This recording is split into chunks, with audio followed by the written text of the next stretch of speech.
My name's Ed Waken. I'm from Phoenix, Arizona, and I moved there 20 years ago to start a movement of churches that would hopefully infect the whole city, the state, and go as far as God wanted it to take it.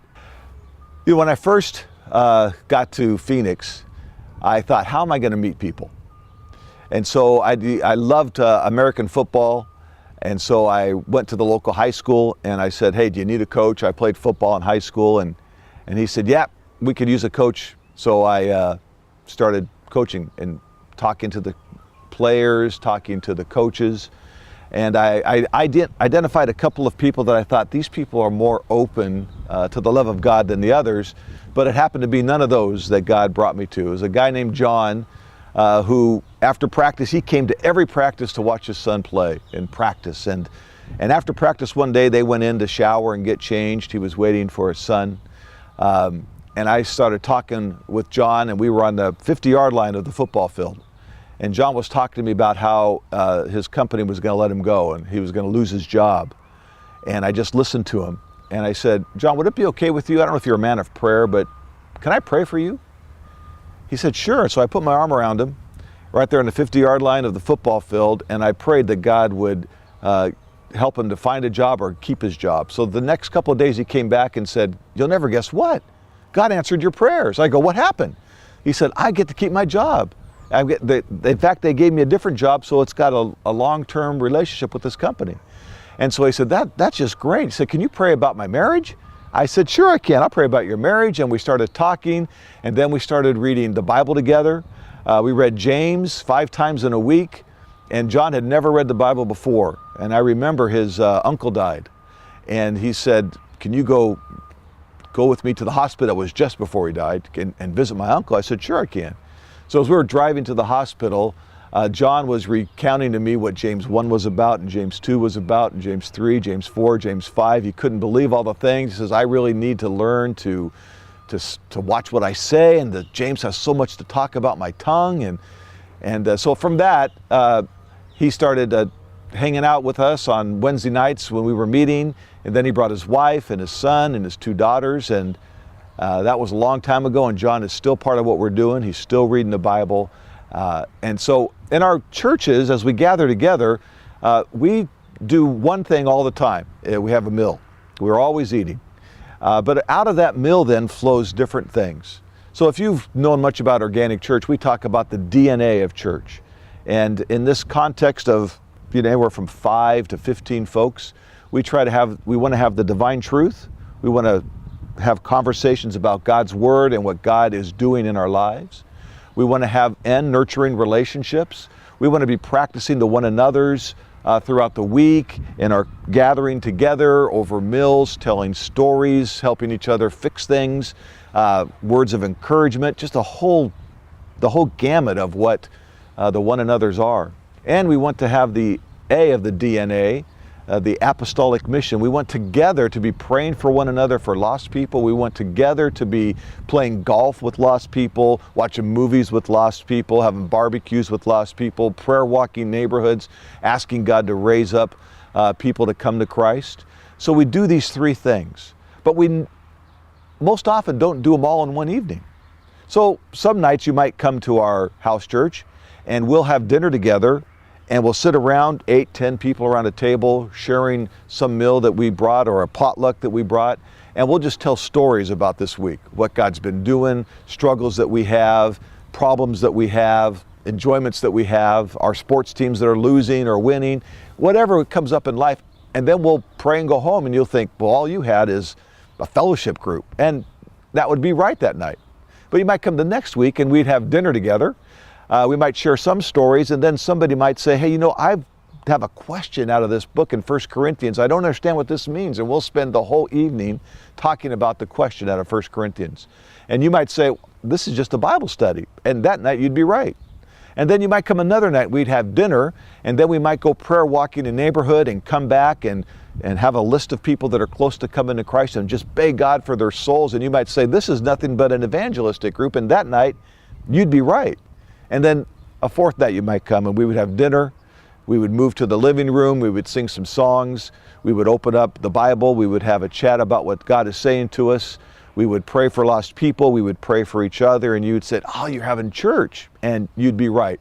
So over a time of 3 months, 2 months, 6 months, we want to just see the DNA, the divine truth and nurturing relationships and the apostolic mission in balance over that time, figuring out where we might be weak, strengthening that weakness so we become more balanced. And if that's happening, then new life is going to come out of that. Recently, we have a couple that came to us, really got reconnected to God. They had been disenfranchised from the church. They spent about a year with us, growing in their faith, learning about church in an organic way, making disciples, and then they got a job change back to Boston, which is the area that they're from. So we just blessed them and sent them back to Boston, and they've already begun making disciples, starting a church that will branch into multiple churches. And so because we've been praying and seeking God from that, this is happening. Simultaneous to that, just the next week, one of our couples came and said, we want to start a church in our neighborhood. This guy is brand new to Jesus. He was just baptized with his 2 kids a few weeks earlier, and he started a church in his neighborhood with friends and people that are just broken lives, that are messed up. He hardly knows much, but he knows that Jesus changed his life and is transforming him, and he wanted to give that to others. And so out of this one church that some of these people have been together for 5, 6, 8 years, now 2 new churches just recently have been birthed out of it because we've been practicing the divine truth, nurturing relationships, and apostolic mission. So I think I'd answer it 2 ways. The couple that went back to Boston, they went intentionally because of their job change to make disciples and see churches emerge. That is really their passion, and they want to see that multiply throughout all of New England because that's where they're from, that's where their heart is. But this new believer that came to Christ just a few months ago, he just wants to love people. He just wants to give away what he has. He probably knows church is going to be emerging, but I don't think he said, I'm going to start a church. He just said, I want to love people and give them what they have. So it happens both ways. And it's so, doing organic church is very, very simple. It's Jesus in the midst of people to be on his mission. I mean, it doesn't get any simpler than that. As they love each other. I've been doing church this way for almost 20 years. And I'm not looking for the next fad. I'm not looking for the next book that talks about a new method.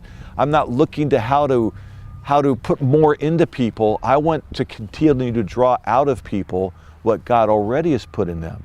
And if it's this simple and it's this life transforming, why would I want to be something more and to release people to do it naturally?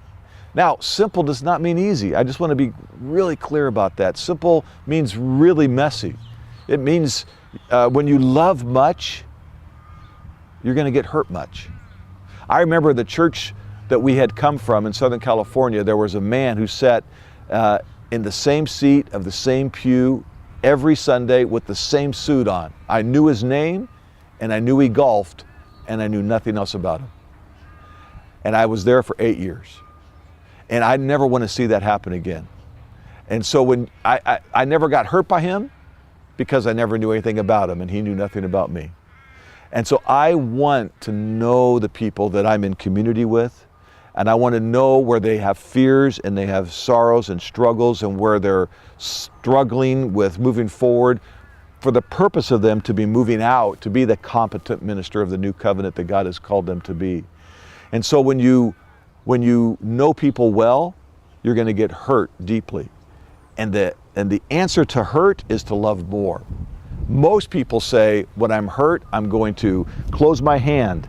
And they say, God, protect me, but I want more of you. And God says, you have to open your hand if you're going to have more of me. And they said, no, I don't want to. And God says, I can't put anything in, it's too protected, but I want more of you. Well, then open your hand. Well, if I open my hand, you might take something away. I might. If I open my hand, you might rearrange things. I could do that. But if you open your hand, I might give you more. Do I know what's best for you? Yeah. Then open your hand. Well, that hurts. And so what I tell people is this is safe, or it feels safe, but it brings death. It brings atrophy. It brings isolation. Proverbs 18 says, the man who isolates himself argues against all sound wisdom. But if you open your hand, it feels like death, but it's actually life and life-giving. And then God can rearrange, take away, add more. Sometimes that happens again and you get hit, you get slammed, and it hurts deeply.